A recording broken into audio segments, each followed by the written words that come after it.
my early introduction to sailing was about 1948-50. My dad bought myself, my brothers Ken and Jeff, a model skiff, and we used to sail in between with a friend of ours, Ray Whitfield, who a lot of people remember as a league umpire in the Waffle, between Smith's Boat Shed and Royal Freshwater Bay. We had ballooners and the spinnakers, the whole shebang. Just a model with a rudder. Yeah, so it was a little. Yeah, it was about probably 12 to 14 inches long. Yeah, okay. Proper bowsprit, the whole thing. So we sailed that for ages, and then all the older boys, the older group above us, which you'd know, all Huck Scott, Rube Gabrielson, the John and Ted McDavitt and Ron McDavitt, and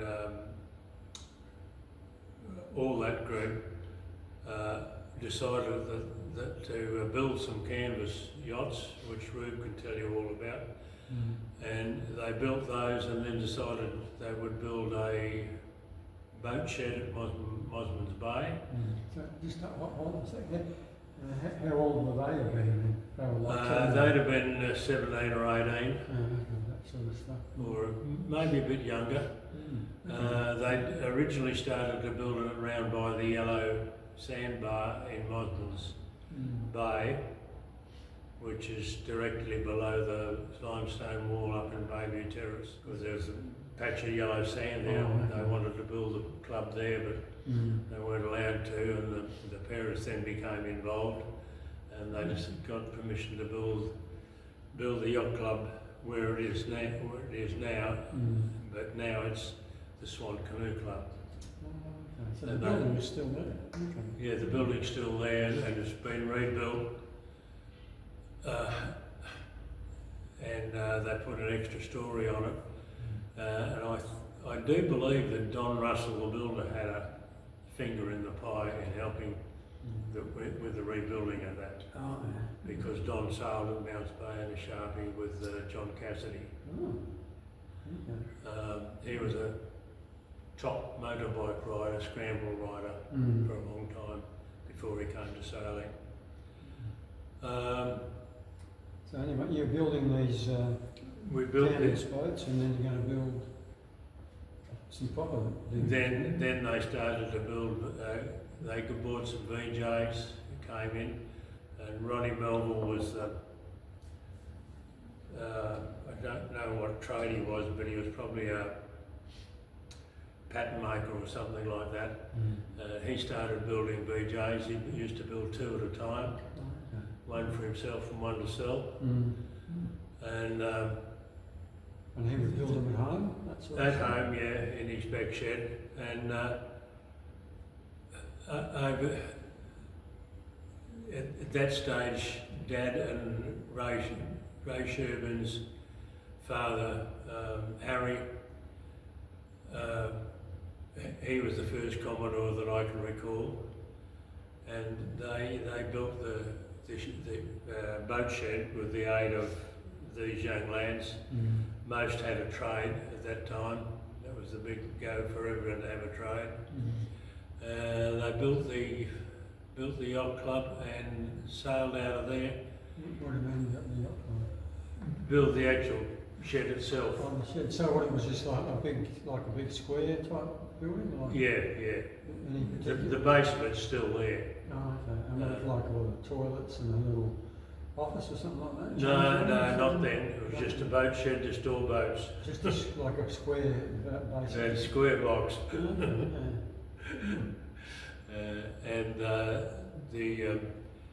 We were young, probably 4 to 5 years younger than all the crew that was sailing.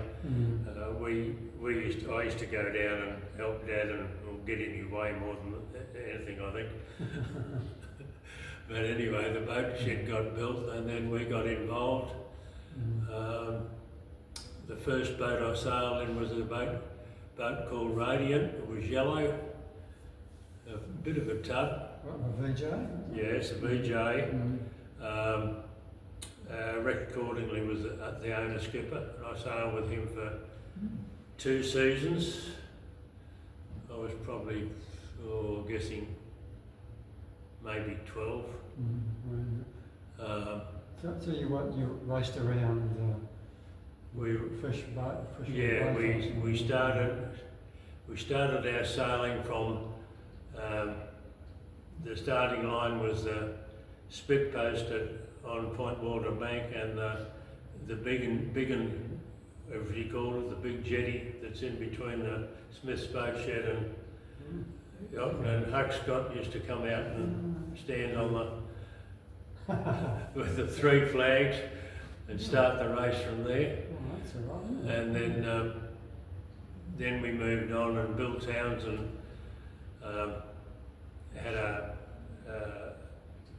a 16 or 18 foot open boat with a bit of a cabin. That became our first start boat, which we used to start from there, from there, sail to Mosman, Suicide, down to Burnside, College, Spit Post, and back up to Mosman, Suicide, down to Middle Spit, which was halfway down, and then to the other spit over the sandbank, and back up to the finishing line. That was our course. The easterly course, we used to sail up towards Netherlands Way. A few of the out of the bay type thing. Yeah, we used to sail directly east from in front of the big jetty and around the spit post and up to the top. But we didn't get that. But my first introduction to sailing that really convinced me that I wanted to sail was when the skiffs used to come down from Mounts Bay after Christmas. They used to always seem to come down in a stinking easterly and come round Point Walter Bank with their ballooners set and sail, reach straight into the yellowing. With their ballooners set with the spray going everywhere. It was a great sight. A sight to see, yeah. And that convinced me that sailing was going to be one of the sports that I played. And the other incident that really that took my fancy was one year the Sharpie Nationals was in Perth, and the Sharpies had sailed from Mounts Bay up to Royal Freshwater Bay to sail in a race at Freshie. And a boat called Schema, which I think from memory actually won the title, was sailing from Netherlands straight at me, hard on the wind, with the 3 guys hanging out, and I thought, that's wonderful. That's pretty good. Looking like a knife edge. Yeah. The boat was, I can still see it, the boat was grey, and they sailed straight at me, and that really convinced me to sail. Were they lightweights or heavyweights? No, they were dead heavyweights then. I don't know what year it was, I could probably look it up. Yeah, I've actually got a Sharpie program of the Nationals, which Lyle and Joy Gehring gave me, and it has got Schema in it, in the invitation for the setup. Then after that's when I went and sailed with Rex. I sailed with him for 2 years, and then I bought my own VJ. It was called Flash, which I still have a photograph of. And that was still sailing in Mosman's, yes. Yeah, I sailed that for probably 3 or 4 years with my brother Ken. Then we sort of got a bit bigger, and I'd sold my boat. And how I got into Mounts Bay is interesting. I actually sold my VJ Flash, and at that stage I wasn't sailing, and I went. So just pause on that a little bit. With the reason, so that was the club was called the Moslem Bay Junior Sailing Club. Junior. So they wouldn't let you sail adults there. Yeah, you had to be under 21. I was about 18. So you then decided that Yeah, you to move on. For what reason I really don't know, but I decided to sell my VJ just prior to Christmas. So the club was still functioning at that time? Oh yeah, still functioning full time. So you're selling your VJ? Yeah, and the way I got into Mounts Bay was that I went to a dentist called Bruce Glaston to get my teeth checked. And he said to me when he was having a look at my teeth, he said, "You sell VJs, don't you?" I said, "Yeah." He said, "How can you tell?" He said, "You guys put the ropes in your mouth. I can tell by the ends of your teeth." And then he said, "What are you doing next year?" I said, "Oh, nothing. I just sold my VJ. I don't know what I'll do." He said, "You want to sail with me?" So that started about a 10 or 12 year period of sailing with Bruce Glaston. Wow, that's all right. On one of his Athenes. Athenes, yeah. Athene, is that how you pronounce it? Well, yeah. No, that's all right, just wondering. Yeah, and I sailed for that for about 10 or 12 years with Bruce. Then I got married to Joy, and we decided to build a house, and I took a year off from sailing to build a house, and after that year Jack Candler contacted me he'd bought a boat which he called Sunbeam, and I sailed with Jack for 3 seasons, I think, maybe 4. And then we had the national titles here, and we sailed in a boat he and Roger Smith had built, which was called Sailflight. Roger and Jack built 2 boats side by side. One was called Sailflight, which Jack and Roger owned, and Roger also built a boat called Ada, which was built for Keith Stevenson, which he called Ada. And I sailed with them for probably 3 to 4 years, and when the National came here, Terry Lucas brought a boat over called Taft, which I bought and sailed and renamed Breakaway. And with my brother Ken and Jeff and my best mate Malcolm Platt, we became the crew of Breakaway for 3 or 4 years. Jeff got transferred to Sydney. Ken went to play for St Kilda. So I lost my crew and had to find some other people, and which I did do. And I sailed that for probably 6 or 7 years. So the boat was hanging together all right then? Yeah. Because they're all timber boats, so they're quite well built then. Yeah, I think Murray, I'm not too sure. I know Murray Smith, I had Sailflight, and we rebuilt Sailflight when Bill Lucas sailed through the side of it and put a hole in it. Roger and I, or mainly Roger, rebuilt Sailflight, and we renamed it Breakaway, and we sailed that for 3 seasons after that. And then I stopped sailing because then the kids came along, and they were in the mudlarks and progressed through the ants, and now they're virtually senior class sailors.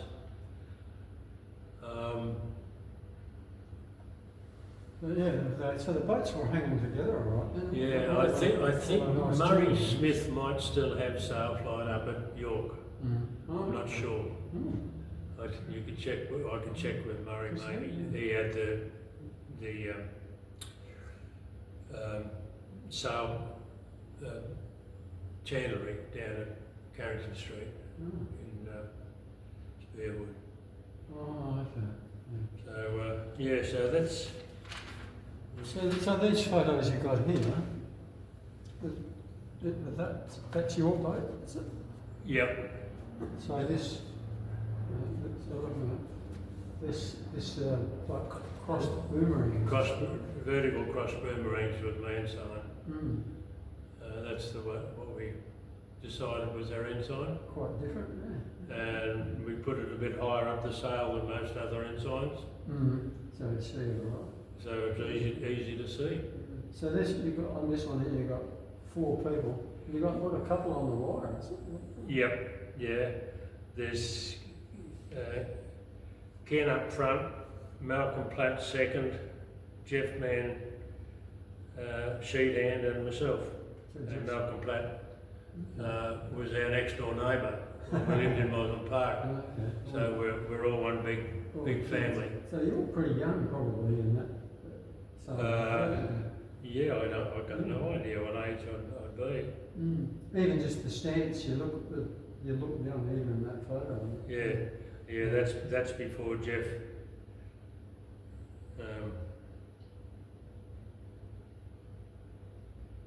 Jeff had just come back from Sydney, I think. So these other photos you got here, that's you at different points. Yeah, that's. Presumably, isn't it? Yeah, that's. Then look, the photos look very similar vintage. Yeah. Yeah, they'd both be. Well, Rogers in that, so they'd both be of the Sailflight hub. Mm. So that's around what sort of years could those be roughly? Oh, that's a good guess. Well, like the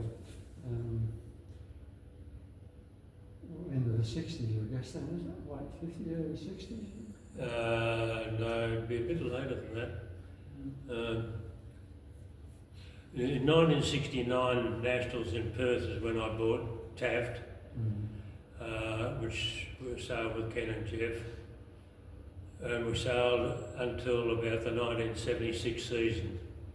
Then we rebuilt Sailflight, which is that hull, and we sailed that for probably 3 seasons.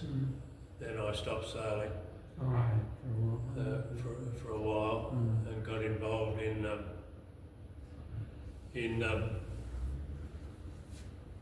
the Mudlarks, with the class captain of the Mudlarks, president of the Mudlark Association, and then at a later time I got involved in the Flying Ants and was class captain for a long time, and president for 1 or 2 years. Then the boys got older and moved on. Craig went to 420s, and David moved straight into. Well, he sailed in 420s for a while, and then went into the 49ers. Oh, okay, so that was the 90s then. Yeah, that's when the 49ers came in. So, getting back to this other photo then, the Don Shack one. Yeah. Because I know, so that's why you were, I noticed in the newsletters you were the class captain of skiffs for a while as well, weren't you? Yeah, I was class captain of this 16-foot skiffs. Don Shack actually dobbed me in. He said he wasn't going to do it next year, and Fred can do it. I'm not sure how long I was class captain of skiffs, 2 or 3 years, I think. So on this photo here, you were telling us before, well, that's the Shack's Holden. The Shack's Holden. That was Don Shack's boat. He asked me to sail the boat when he got ill with cancer and was unable to sail anymore. Unfortunately, Don didn't last very long after that. And with the aid of Alan Kelly, I sailed the boat for, I think, 2 seasons. I used to get into trouble with my first wife, Joy, because the crew was Gary Goodall, Grant Kelly, and Fred Mann. Oh, the 2 Grants. And when I told her that the crew's names, she just did not believe that I had 2 Grant Kellys. She said, "You're pulling my leg." That's right. So it wasn't until we came down to opening day that I introduced the crew to her that I was not telling a fib. So is that them there in the... Yeah, that's them. Because one of the Grant Kellys had a mullet, I think, and that looks like one on the wire there, isn't it? Yeah, well, they're both on the wire. Yeah. So on that then, was it sort of dictated how many you could have on the wire, or was it just... Yeah, we were only ever allowed 2 on the wire. You could have 3 strings swinging off the mast. And if in a situation you're putting a spinnaker up or down, you could, if you wanted to, you could actually put the sheet hand of the skipper out on the wire and the other 2 work in the boat. But most of the time, the second and the sheet hand went on the wire, and the forward hand did all the work up the front. Generally, you had a smaller, lighter weight person up forward the weight wise. to do the spinnaker. So that, looking at the construction of that one, that's got like a pipe frame up in the foredeck area and all that. That's a fiberglass hull. Yeah, the last one. So that must be into the 70s. Yeah, that's after I stopped sailing in '76. It was probably probably into the 80s, probably very early 80s. Yeah, because it's a reasonably late or later type design, isn't it, with that pipe frame and all that? Yeah. A little bowsprit one, a little tiny one. Yeah, they're a lot shorter than that in those days. It was the national title came here, or it must have been late 80s. And myself and Malcolm Platt, which I still have sail flight hanging up in the shed in my garage at Victoria Street. We dug that out and we sailed it in the invitation race. And we beat a couple of the Queensland boats home that are only 3 up. We had 4 aboard. Oh, you see, it's They weren't very impressive. No, they were having a swim around in the river. We went past and jived around them with a boy and kept going and finished. And we were last boat in, of course, but Keith Barley kindly fired the gun as we went over the line. We sailed 4 up with little gear. That's the only gear we had left. Amazing the boat was still in a good sailing condition, isn't it? Yeah. It was still in condition then to sail. For all those years sitting in the shed and all that. Yeah. Goodness me, Roger Smith was a master boat builder. There's so where is Roger from?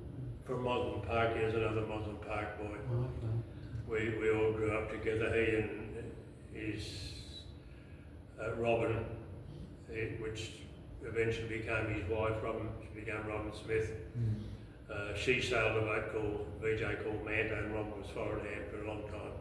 Oh, so you had some ladies sailing. Oh yeah. Young girls. We had about four ladies sailing in the Mosman Juniors and the VJs Oh, that's good. in the area. Yeah, so it just shows that women in sailing is not a new thing, isn't it? No. And it was a great era in the VJs. So some of the other people that were sailing there with you, they came across the Mount Spade presumably as well. Oh yes. About the time I left Mosman's Juniors, there was a lot left Mosman's Bay Yacht Club and came to Mounts Bay or went to the Sharpies. They were more trailer sailors at that stage. And John and Hughes and Bill O'Halloran went to sail with Viv Downing and all that group. Just wondering, I mean, yeah, because there must have been quite a few. Well, Keith Stevens' full crew came out of Mosman's Juniors. John and Ted McDavitt, Bobby Pickering, all that age group. Rube Gabelson, of course, and Huck Scott and all those went to Sharpies. But they were all basically, they all finished up basically here when the Sharpies joined Mounts Bay Sailing Club. Yeah, so because it was a very good breeding ground, that club, wasn't it? Yeah, we had and the class itself. at the time I left Mosman's Juniors, we had 45 VJs in the club. Most of the time, all of them sailed, and we probably had about 12 rainbows. Oh, rainbows as well. Rainbows as well, and the VJs were very strong in that era. Well, we had 45. Claremont had probably 12, 14. South of Perth probably had about 40. Big numbers, isn't it? Mounts Bay had a few, but not many. I know the Dinghy Club had some. I know a few of the Dinghy Club boys that eventually came over to sail at Mounts Bay in the skiffs. And Maylands had something like 30. So there's a huge fleet. That's big numbers, isn't it? When you add it together, especially like you have a state championships, my gosh. Oh, they're like huge, like cockroaches everywhere. and at that stage was the well, I don't think the one, the Crawley Bay Club, was probably gone by then. The originators of the Rainbow, isn't it? They came from the cafe thing and had the tea rooms. Yeah, well, they must have been right down here. Yeah, that's where they came from originally. Yeah, I never really knew where they came from. So they just sort of appeared. Yeah, no, so they're well and truly established by then. Yeah, see Rex Cordingley, who's been a prominent member here. He sailed rainbows at Mosman's. So it's another presumably then they're like a 12 foot, something like that sort of length. A bit shorter than I think from memory, BJ was 11'6", and a rainbow was probably about a foot or 18 inches longer. Okay. Yeah, because they look like they've got some sort of a snub nose or something. Yeah, they just had. Yeah. So the one that's nicer to sail is the one that usually comes through, like the VJ, just growing popularity because it's. Yeah, well, they were easily built, pretty cheap to build, and they were good sailing, and they slowly developed the boat, made them a lot lighter.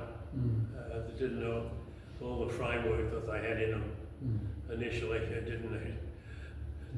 You know, they were built like battleships initially. The advent of things like plywood and such like helped a lot, didn't it? Make them lighter and stronger and all that sort of stuff. Yeah, so getting back to sailing here then, it was, so you went through all the timber boats, but basically, you sailed on that one there, and then you were looking after all the juniors and all that sort of stuff. Yeah, I was involved with the juniors for quite some time. I was class captain of everything, and I was president of everything. That was enough. Yeah, and being involved in it, it's a very important role. All that sort of stuff, the development of your classes, and keeping them going. Yeah. And now you still come down and support me. Well, yeah. What is better than sitting at Mounts Bay looking at the river and the Perth City I'm watching the sailing. and watching the sailing? Yeah. After I sail shacks, John Kelly, who's the father of one of the Grant Kellys, bought a boat called ABB, which was the national champion, and he asked me to sail sheep with him, which I sailed for, I think, 2 or 3 years sheep, and unfortunately I had to stop because my then wife Anne was ill and didn't allow me the time to sail any further. And besides that, I was very close to 70. The old clubhouse. I only ever sailed VJs at the old clubhouse once, and one opening day we sailed up from Osmond Bay, a group of us, and we came up and sailed in Mounts Bay's opening day. I wouldn't have what clue what year it was. But probably. Very early 50s, probably. Oh, okay. Yeah. So there would have been a lot of boats and. There's a lot of skiffs then. I can always remember the old clubhouse where there was a ramp of sleepers that went into the water. Okay. And they used to carry the boats down and put them in the water and then bring them around. And so when you came here, you pull up on the foreshore along near the clubhouse. Yeah, and just put your boat on the beach. Yeah. That's not good. And what's it like the process for the day? You'd come ashore and you'd sign on, I guess. Would you sign on in those days? No sign on, no wetsuits. So how did they know you were there? We just came up and said we're there. They took our names and from memory they just took our names and boat number. So someone like a recorder would have... Yeah, someone recorded us that we'd arrived and we just sailed on the race. And those days, that would have started in front of the clubhouse, would it? No, we started down at Quarries. Yeah, Quarry down there. The club start boat type thing. Yeah, and I think as far as I can recall, we sailed from Quarries to Club to Foam, Dunmark, King Boy, Foam, University, Quarries, and finished in front of the club. And then afterwards you would come ashore after the race? I'm not too sure what we did. We probably finished the race and came ashore and had something to eat or drink or whatever, and then we had to sail back to Mosman's. So we probably pretty quickly sailed back to Mosman's. And being juniors, I guess, you wouldn't be allowed to drink in those days because it was still 21. Oh God, no. No, it was 20. Drinking age was 21 then, and we were probably 15 or 16 maximum. So it was, so you were... Could have even been younger. And the clubhouse wouldn't have fitted everybody in there anyway, presumably. No. So did they have some of the ceremonies and stuff outside? Or? Not really. I don't. Tested the memory, don't That one's really testing my memory. I know when I first sailed with Bruce, he stored his boat in the old clubhouse, and where the boats were stored, it was done with sleepers which had a gap between them, so that when they hosed the boat down in the shed, all the water ran in underneath. I do remember there was a bar and a bit of a dance floor, but that's really pretty much all I remember of that part of it. And then this was built, which was just the first half, and it's been added onto, of course. Yeah. Well, I sailed probably, I don't know, I'm just only really guessing now, but about a season when the old clubhouse was there when I sailed with Bruce, and then we moved over to here, I think. So then you put the skiffs used to be originally in where the Sharpies are now, is that right? Where they stored them inside? Yeah. There used to be racks. Right. Con Snyder built a lot of racks where you could put a skiff on your frame up on the racks, and they're two-story, but there's a bottom rack and the top rack. Oh, okay. And they're all down the western side, and some down on the eastern side. There must have been 20 or 25 skiffs there initially when I first came. Yeah, it's quite big numbers. And days gone by, there used to be big fleets of all sorts of stuff. Yeah, big fleets. Now there's too many different classes, and all the fleets Small. all can become smaller.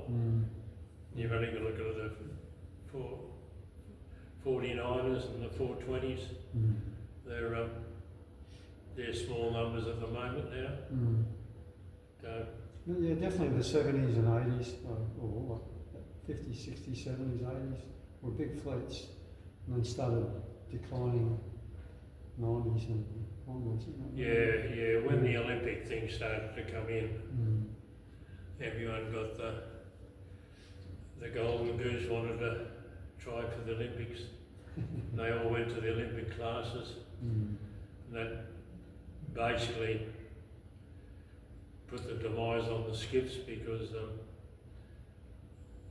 some of the skippers went to the 49ers, and then of course then they were chasing crews, so they got some of the younger guys that were coming through, which then of course didn't go to skiffs.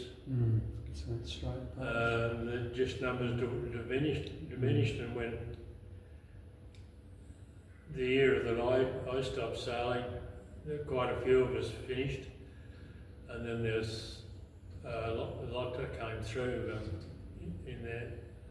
in the last little run, and when they all started to go to the 49ers, and their skiffs just disappeared. Yeah, they're very expensive boats to keep going these days with all the rigs and all that big cost. When we were juniors, we could always, if we wanted a mast built, we'd ask Roger or Stan Smith to build us a wooden mast, or Ron Melville, and we'd go and do the gardening that I was supposed to be doing. Okay. or something like that, you know. Or can you remember when deliver their paper around for them while they worked on our mast? You know. Can you remember roughly the change when they started sponsoring like the skiffs and that? That was that in the 80s? I remember seeing it then. Yeah, it would have been. Did that make a difference, or presumably would have? It made a difference. I know David was initially sponsored by Watsonia. That was before John Kelly and well, that was around the early 90s around that. Yeah. So it was around that. Yeah. That would have been about the time it started, I think. When they started going to multiple masts and rigs and all that. Well, we always had as soon as the Marconi mast came in, which is the straight mast, as soon as that came in, we all had 3 rigs. Okay. So that's quite a lot of cost, isn't it? Yeah. Multiple. Well, it kind of worked out, and it was different for Casso and those guys. Casso was a sailmaker, so he'd make his own sails. I wouldn't have been surprised if Casso didn't have 4 rigs I'm certain he did have 4 rigs available to sail with. But I know when I first bought Taft, I had a big rig and a small rig. I didn't have an intermediate rig. So later on, I replaced my big rig and I cut the original big rig down to an intermediate rig. Oh, okay. So that's how it worked. That's how you could get your rig. And once you had it, your mains last for a long time. Your jibs wore out quicker, of course, but and that was, I suppose. Yes, you didn't always use it. So in the early days, you would have had, presumably, you would have had a cotton type sail. And then when did you move to that one? God knows.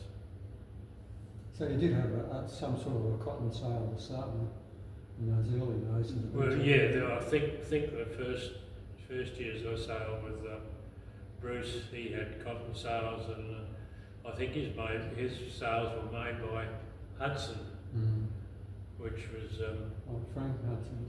It's Frank Hudson's father. He made the best bloomers in the world, apparently. They always seem to be faster than everyone else's. You go where you can. So roughly, can you remember roughly when they might have started to get a transition into like the Dacron type cloth? Oh, not really. These were all Dacron type sails. So that's probably mid-60s, I would think. Was it just a slow transition, I gather? Yeah. Oh, once the better cloth started coming in, they all went straight to it. Which some of the original VJ sails were made by a company called Beavers, which were on Canning Highway near Bayview Terrace. Beaver, he was a tent maker, and sideline he made sails. So all canvas and Ronnie Melville and all those guys got all their sails made there. It's good to hear that information about the old clubhouse and all that as well. Yeah. And the sandy beaches, all there and that? Yeah. Nice place to pull up. Yeah. And when you used to drive here, it would have been a bitumen road by then, wouldn't it? Yeah. Just thinking the approach roads in here and all that sort of stuff. Yeah, I think it was a bitumen road coming in, and it used to be bitumen, where you could drive in here and park. And when you were young bloke, or even when you first started sailing, would you have a driver's license by then? No, I didn't have a driver's license. Kevin Leonard and Sylvia Leonard, who also lived in Longman Park, used to pick me up and bring me down here and take me home. Well, that's all right. So, yeah, very good. Yeah, because getting here and to and fro and that, if you haven't got a car, public transport would have been obviously different to now. Yeah. Well, you'd have had to walk from the highway. Because there used to be trams and such like, trolley buses and things, didn't there? Trams and trolley buses. But were they only along Mounts Bay Road? Trolley buses used to go along Mounts Bay Road with their antennas going over to the wire. So you could have caught one from home, I guess, along the highway. The trolley buses only came from about Bayview Terrace. The buses, for me to get to Perth, I had to catch a bus. So getting here in those early days, it was a bit of a walk at times, wasn't it? Yeah. And that was all the more reason why people didn't trial boats, I guess, and why you wanted to store them in the clubhouse, wasn't it? Oh, yeah. No one trailed boats, and a lot of people wouldn't have had cars in the early days, straight after the war. Yeah, true. Yeah, but probably half the crews that sailed probably had to get picked up by whoever had the car. Or walked, or, yeah. I remember when I was at Ken College, yeah, he said he used to ride a bicycle, that sort of stuff in his early days, yeah. Yeah, we probably would have done too, because Ken was pretty young when he first sailed in Casa. Yeah, I was just thinking probably some other people would have as well. The Lennons used to take me home, but it was probably after they'd had a couple of beers. That was all 4th Street those days. Okay, thank you very much for